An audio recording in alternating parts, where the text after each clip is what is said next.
acompañando como invitado en estudios el subsecretario del Ministerio de Vivienda y Ordenamiento Territorial, Tabaré Hackenbruch. ¿Cómo le va? Gracias por estar aquí con nosotros. No, al contrario, un placer. Vamos a repasar un poco la información para darle contexto también al anuncio del gobierno. Recuerden que el propio presidente Lacalle Pou, en el lanzamiento de este plan, de este programa o plan Avanzar, recordó las frases del expresidente Lula, ¿se acuerdan? De FOMI cero, hambre cero, pasamos a asentamiento cero, y la realidad después se impuso, y lo aspiracional del asentamiento cero hoy se traduce en, bueno, bastante menos, pero algo al fin. Y lo que es interesante debatir es, bueno, justamente hasta dónde este alcance, qué se supone hablar de, ¿es erradicar asentamientos o es mejorar la infraestructura del lugar y deje así de ser un asentamiento? En fin, quedan varias preguntas por el camino. Pero repasemos primero lo que decían las autoridades. Esta es la mayor obra social volcada en asentamientos irregulares en la historia del Uruguay, donde está presente todo el Estado, trabajando coordinadamente, el Estado al servicio de una política social de vivienda. Este es el inicio de un camino que aspiramos que se mantenga en el tiempo hasta lograr la solución definitiva al problema y que no haya más compatriotas viviendo en condiciones indignas.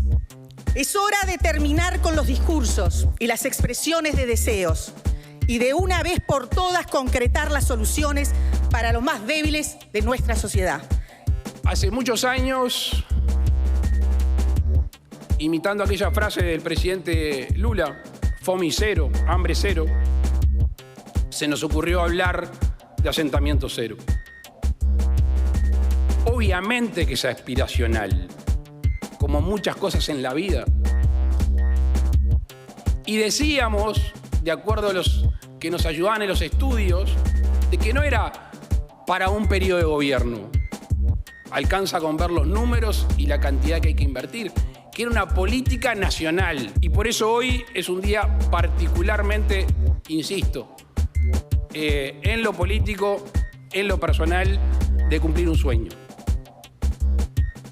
De que se puede soñar, después hay que ponerle intelecto, rodearse de gente bien intencionada y con capacidad técnica, conseguir los recursos, y ahora es la hora, como dice el nombre que me parece muy bien elegido, es la hora de avanzar. Es una obra necesaria y una obra justa. Hablamos de 240 millones de dólares que se van a invertir, que tendrán impacto en distintos puntos del país, no solo por estos lares, y que apunta a unos 120 asentamientos. ¿Que debería ser mucho más? Sí.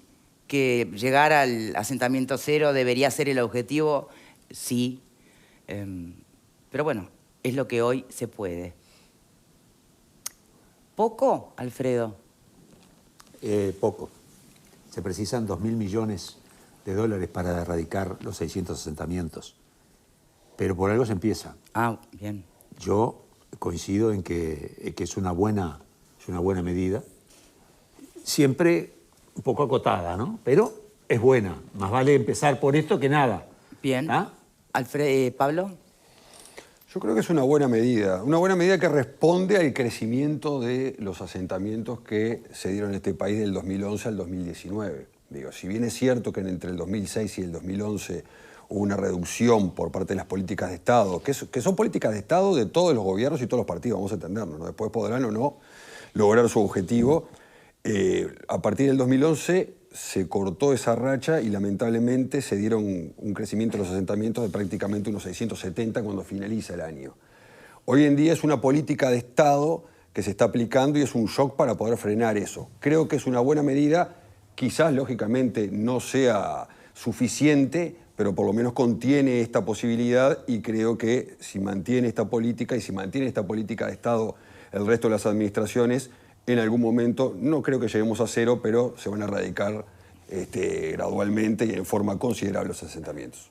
Bien, antes de seguir con el panel, me gustaría aprovechar a nuestro invitado.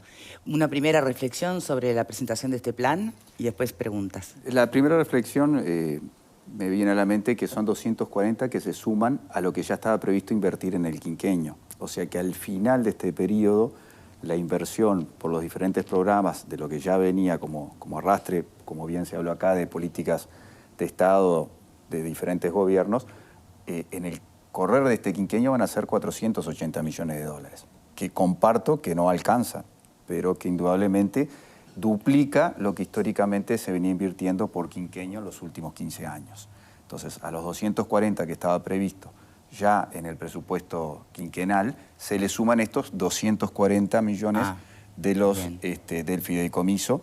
Y creo que acá lo importante es que se va a trabajar en todo el país al mismo tiempo, que se va a trabajar con todos los organismos del Estado y con todos los niveles de gobierno. Yo diría que esas son las fortalezas que hay. Siempre hay un aprendizaje, lo decíamos en la presentación, que Newton decía que si iba más lejos era porque se paraba sobre hombros de gigantes. Y eso lo que quiere decir es la acumulación del conocimiento para el ser humano ir avanzando. Y acá no es que antes no se hizo nada. Claramente se hizo, como bien plantearon acá, no alcanzó. Acá lo que va a haber es una mayor inversión, va a haber más brazos ejecutando, va a estar MEVIR, va a estar la Agencia Nacional de Vivienda, va a estar la CND, van a estar todos los gobiernos municipales.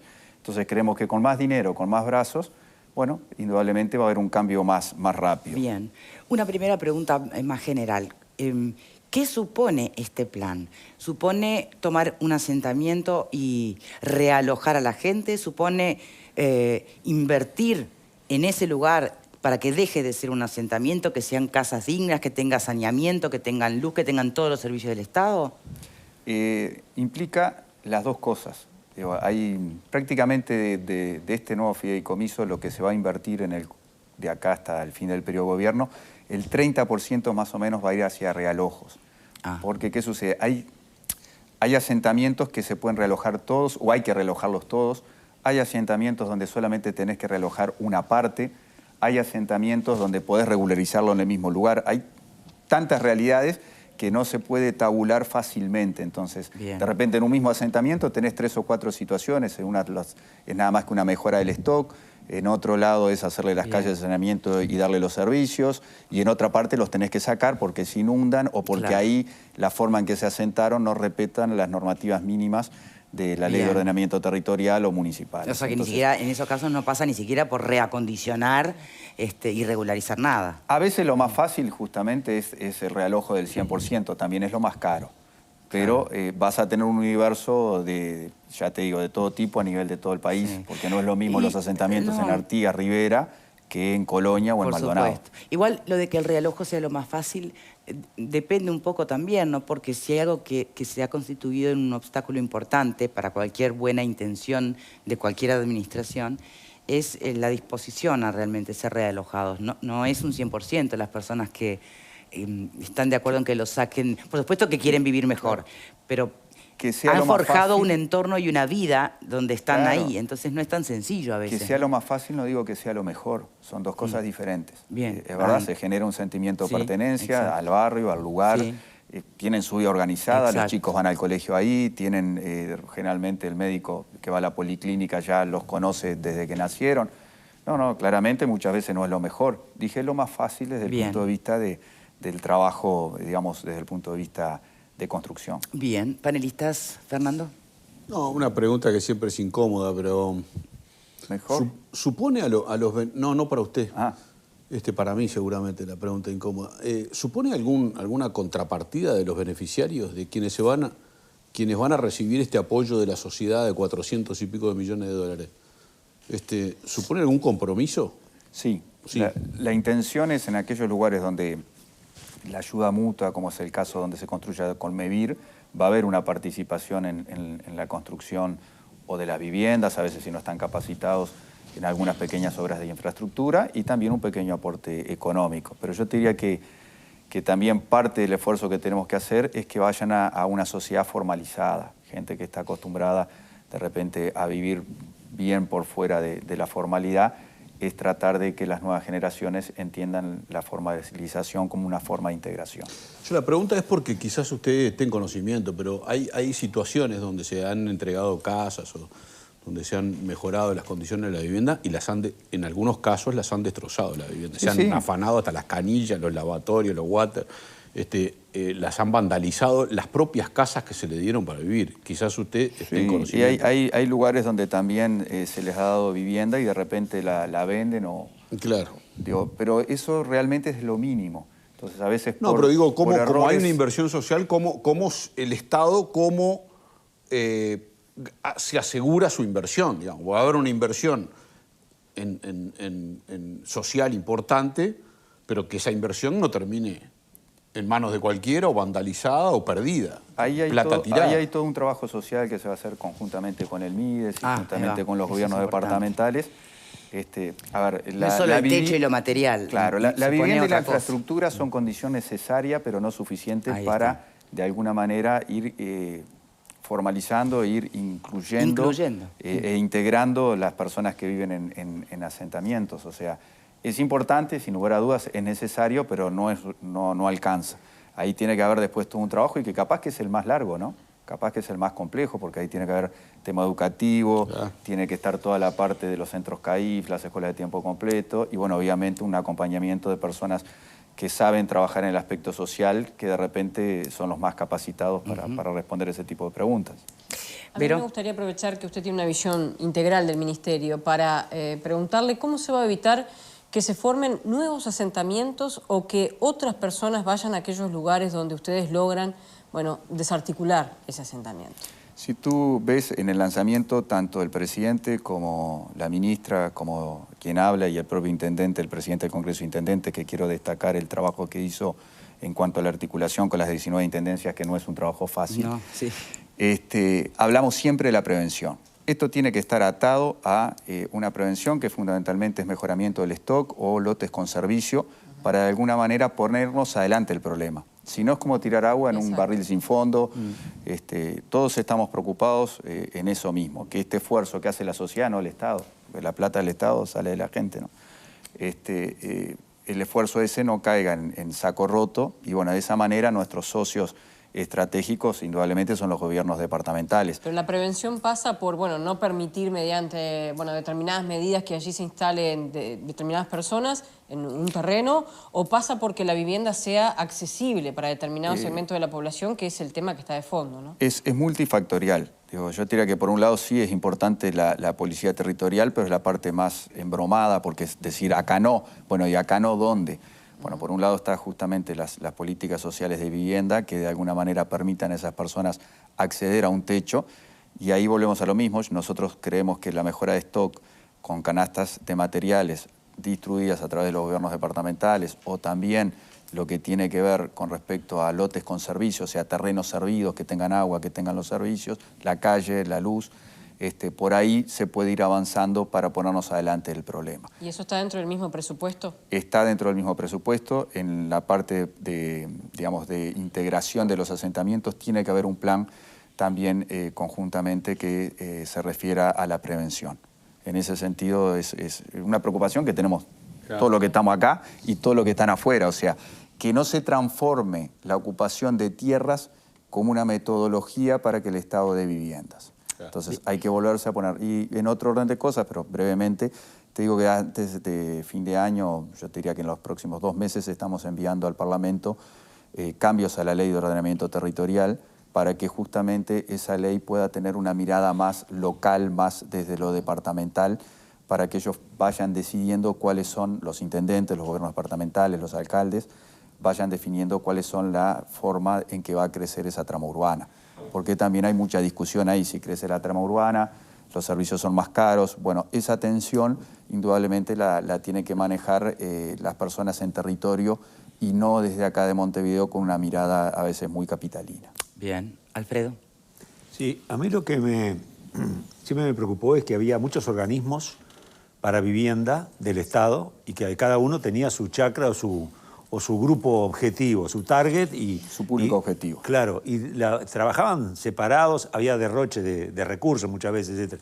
Y hay experiencias exitosas. Mevir creo que ha sido una experiencia muy exitosa a nivel de todo el país de muchos años atrás, ¿no? Es decir, creo que es una cuestión que se puede replicar. Supongo que ahora están tratando de centralizar el tema para tratar de que no haya recursos diversos gastados sin coordinación. Y lo otro que a mí me llama la atención es que me parece, yo saludo esto, me parece que está muy bien que se haga, pero digo, me parece que tenía que tener una cuestión mucho más ambiciosa y ahí, pero si el pueblo uruguayo frente a la pandemia acudió a la solidaridad de juntar fondos y de empresarios dieron y la gente donaba, es decir, ¿no habría que instrumentar concomitantemente con esta cuestión del Estado una cuestión social, una gran movida social para que realmente podamos erradicar a la gente que vive en asentamientos? Hay muchas casas vacías, por ejemplo, que están sin uso. Es decir, hay muchas formas de erradicar esto. Me parece que como sociedad es una vergüenza que existan asentamientos. Entonces, que se empiece también, pero me parece, yo cuando digo que se quedaron cortos es porque me parece que no solo el Estado tiene que apoyar, habría que hacer una movida mucho más grande, impulsada, sí, a partir del gobierno, para tratar de realmente eliminemos como sociedad los asentamientos. ¿Es un objetivo viable? Es un objetivo viable. De hecho, en las diferentes rendiciones de cuentas se han ido haciendo avances desde el punto de vista legal para que justamente las inversiones que se realicen en asentamientos estén exoneradas de impuestos, la inversión cuando se va a hacer en cuanto a obra de infraestructura. Desde el punto de vista social, yo creo que el Estado puede mostrar o liderar, pero no puede imponer. O sea, desde ese sentido yo creo que tiene que salir desde la sociedad misma. Me parece, no sería solidaridad, sería otra cosa. Si no es obligación. Entonces claro, ahí comparto, vos me decís, ¿se quedaron cortos? Sí, probablemente se precisara más recursos. Lo importante es que en este quinquenio se va a duplicarlo históricamente, se buscó de dónde sacar los recursos, que no fue fácil. Acuérdense que también ahí hay una vieja discusión, estos recursos se sacaron del Instituto de Colonización, sí, de aquellas compraventas de terrenos rurales. Había mucha gente que decía otra vez dinero del campo para la ciudad. Entonces, no es fácil cuando se administran recursos escasos de un país como el nuestro, es difícil conformar a todas las partes. Y desde el punto de vista de cuánto quiere la sociedad modificar esto, me parece que el Estado muestra un camino, pero después es la sociedad misma la que tiene que, a través de impulsos propios, ponerse al servicio de esos cambios que todos reclamamos, pero que a veces los reclamamos solamente desde arriba y no en el día a día. Bien. Pablo. Sí, hay aproximadamente, corríjame si me equivoco, pero unas 170.000 personas. ¿Cuánto? 170.000 personas aproximadamente que viven en asentamientos en todo el país. Número más, número menos, sí, dependiendo de la definición de asentamiento, pero estamos de acuerdo que aproximadamente ese es el número. Hoy usted decía en la pregunta anterior que los recursos son finitos. Es claro que los recursos son finitos. ¿Cuál es el criterio del Ministerio, en este caso, para volcar esos recursos aparte de esta población? Porque toda la población claramente no va a poder ser beneficiada, de estos 170.000 personas me refiero, por el dinero que se está proponiendo para atacar hoy este problema. Esto fue un trabajo en conjunto, como decíamos, con los gobiernos departamentales. Quienes conocen bien la realidad y cuáles son las necesidades imperiosas fueron justamente los intendentes. Esto fue, de alguna manera, el criterio de elegibilidad fue dentro de un cierto marco que puso el Ministerio, pero quienes tuvieron la decisión o la palabra final fueron los gobiernos departamentales. Viendo cuál es el sector más vulnerable dentro de esta población para atacar primero lo más complejo, quizás. Claramente, los recursos que se distribuyeron en cada uno de los gobiernos departamentales también son insuficientes. Claro. O sea, así como son a nivel global, son a nivel local. Y a nivel local nos parece que la mejor forma era, dentro de un marco conceptual, sí que fueran los gobiernos departamentales que tomaran esa decisión final. Decisión. Perfecto. Bien. Obviamente, en consulta con el Ministerio, no es sacarnos el fardo ni nada por el estilo. Pero sí, dentro de ese marco que puso el Ministerio, entendíamos que los gobiernos departamentales eran quienes tenían la derecha en esto. Bien. Hackenbruch, hay gente que me parece que es entendible preguntar cómo sabemos si esto se va a cumplir. Al fin y al cabo, el Ministerio de Vivienda había anunciado las 50.000 viviendas, no se logró. Entonces, bueno, ¿cómo saber que esto no queda en una presentación de un programa ambicioso? Bien, es difícil hacer futurología, pero yo quiero permitirme una apertura paréntesis sobre las 50.000 viviendas. La conversación me acuerdo sobre en donde sale ese número, era acerca del déficit habitacional que tenía el Ministerio y fue antes de asumir de la señora ministra. Y lo que planteó era tratar de cerrar esa brecha. Entonces, obviamente la noticia eran 50.000 viviendas, como dijo el presidente cuando habló de asentamiento cero, era algo aspiracional. A mí me preguntan, ¿cuál es tu aspiración o qué te gustaría dejar al final del mandato? Y sí, también, asentamiento cero y el déficit habitacional cero. Eso, ese es el concepto sobre el cual hay que tener. En ningún momento nuestro plan quinquenal estuvieron basado en 50.000 viviendas porque tenemos claro que esos recursos el Estado uruguayo no los dispone. 50.000 viviendas a $50.000, estamos hablando de 2.500 millones de dólares solamente para eso si fuera el Estado. Por eso la Constitución dice claramente, nuestra Constitución, que hay que promover la inversión privada. Y eso es lo que se ha hecho también. Ha habido algunos cambios a nivel de decreto y ordenanza del Ministerio para que haya una fuerte inversión privada. Y ahora, en este mes, se está lanzando también el programa Entre Todos, que apunta a otro sector socioeconómico, que es aquel sector socioeconómico que tiene capacidad de pago, pero no de ahorro, y en ese sentido vamos a apuntar al sector de clase media, media-baja, que era otro de los olvidados desde que el banco hipotecario no estaba en el mercado de la sociedad. Porque los planes de vivienda social no resultaron al final tan beneficiosos para clase media, media-baja. No, la ley de vivienda de interés social fue una muy buena ley, nadie lo discute eso, pero fue principalmente orientada hacia el inversor. Exacto. Después el que va a comprar o alquilar está en la misma, porque... Claro, pero ojo, mire que es... A ver, yo la defiendo porque generó mucho empleo, generó muchos metros cuadrados, gente que tenía la plata en el banco, la invirtió en ladrillos. Ese aspecto fue muy bueno. Pero no solucionó los problemas de vivienda. No fue vivienda social. Exacto. Bueno, lo que hacemos fue vivienda nosotros... social para los empresarios e inversionistas. Está bien, que es una parte de la sociedad. No hubo aumento en la cantidad de personas que accedieron a la vivienda. Que originalmente, perdón, pero era el objetivo de esa ley, ¿o no? ¿O era promover la inversión nada más? Yo estuve en la discusión, no era legislador en ese momento, era prosecretario de la Cámara, estuve en la discusión y había muchos legisladores que ponían en tela de duda justamente... Si iba a llegar a los destinatarios. Y en los hechos no lo logró. Nosotros lo que hacemos, esa ley, armamos el programa Entre Todos, va a seguir funcionando lo que es la vivienda de interés social, pero vamos a poner limitaciones al metro cuadrado, o sea, a la habitación... a la habitación no, sería a la casa, al apartamento, se le va a poner tope de precio. ¿Tope de precio o tope de...? A ver, se va a tratar... Bueno, pueden construir pero con determinado nivel de materiales, porque si lo hacen de lujo, ya al final el que va a alquilar o comprar está en el mismo precio que el mercado común. No, nosotros en ese sentido creemos que lo que hay que ponerle es tope de precio. Si dentro de ese precio vos querés ponerle un jacuzzi y te da los números, bárbaro. El tema es que el precio...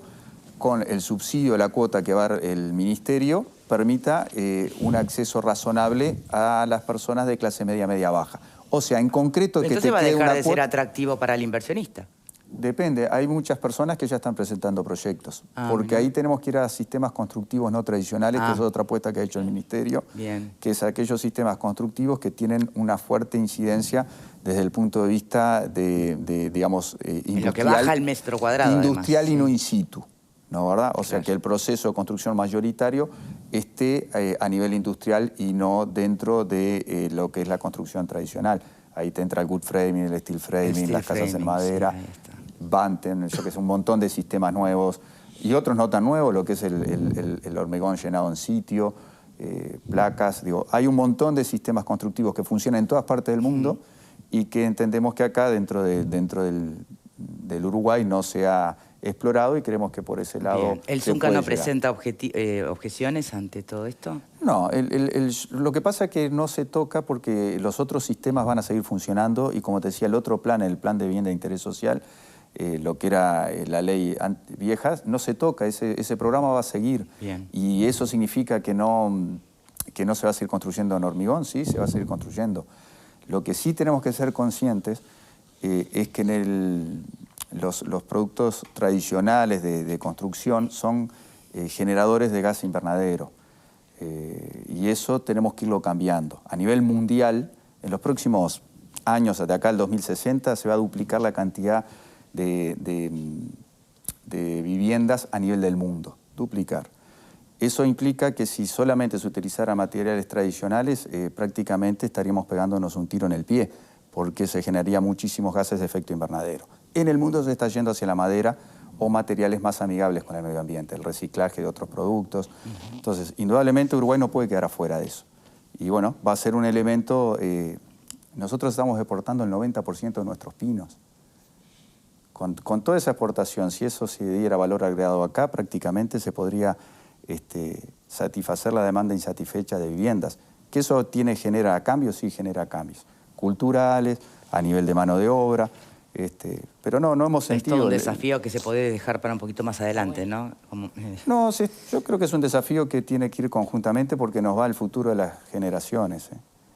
Yo creo que la madera es un elemento importante desde el punto de vista medioambiental en cuanto al sistema constructivo. Entonces, yo me lo tomaría como algo que es importante para ver qué país o qué mundo queremos dejarle a las generaciones que Yo vienen. pensando simplemente en la resistencia del cambio cultural, sobre todo para algunos sectores, ¿no?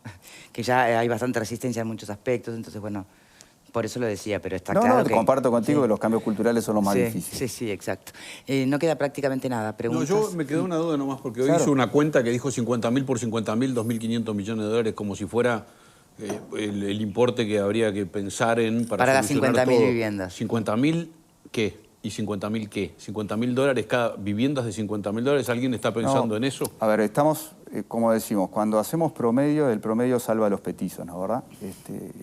Cuando tú me hablas de promedio, estamos hablando de un déficit habitacional de 50.000, una vivienda que lograras un valor bastante bajo, estamos hablando de 50.000 dólares. ¿El déficit habitacional es 50.000 familias? 50.000 viviendas. Viviendas. Claro. Familias, Son viviendas. familias. A veces son familias que están... Bueno, pero miden en familias. Acá dice van a hogares, 15.845 hogares es lo que van a atender. Exactamente. Estos son hogares. 50.000 hogares es el déficit. Es el déficit habitacional, algunos hablan de un poco más. Yo estimo que ese es el déficit habitacional con el que arrancamos y esperemos terminar con bastante menos.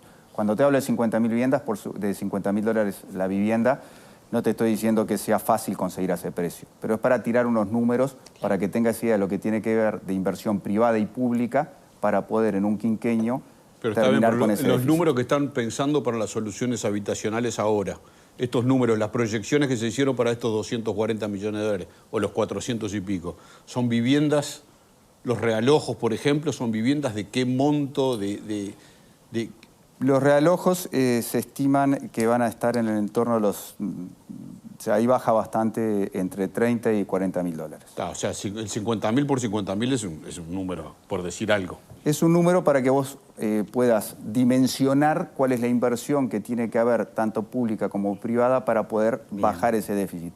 Si son de 4... Sí, pero no es real, porque las soluciones no son de 50.000 dólares. No, hay de menos, hay de más. Es una explicación. ¿Hay de más? Claro. ¿Hay de más de 50.000 dólares? Viviendas, y si son de más habitaciones, Depende obviamente del lugar. vas a más precio.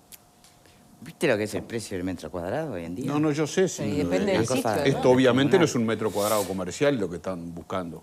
Van a buscar alternativas Hay que buscar por todos alternativas los sistemas. exactamente. Es más, hay muchas empresas ya queriendo licitar, está pendiendo una licitación, ¿no? Hay empresas Y que hay ya muchas están... empresas que ya vienen con soluciones de casas. Y en ese sentido nosotros lo que hicimos fue generar el CIR, que es un nuevo documento en el cual tú puedes certificar estudios que se han hecho en otras partes del país para esos sistemas de vivienda. ¿Y esa licitación bien. cuándo piensan que puede estar pronto? Las licitaciones para los asentamientos, Sí.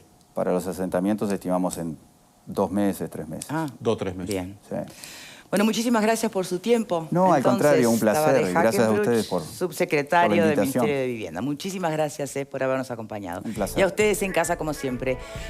¿Escuchan afuera que llueve cada Llueve tanto? Sí, impresionante. estoy escuchando cosas. Cosas, Están pasando ¿no? cosas. Están pasando cosas ahí afuera. El subtropical. Hasta mañana. Cuídense. Atentos a las alertas de Inumet. Chao, chao.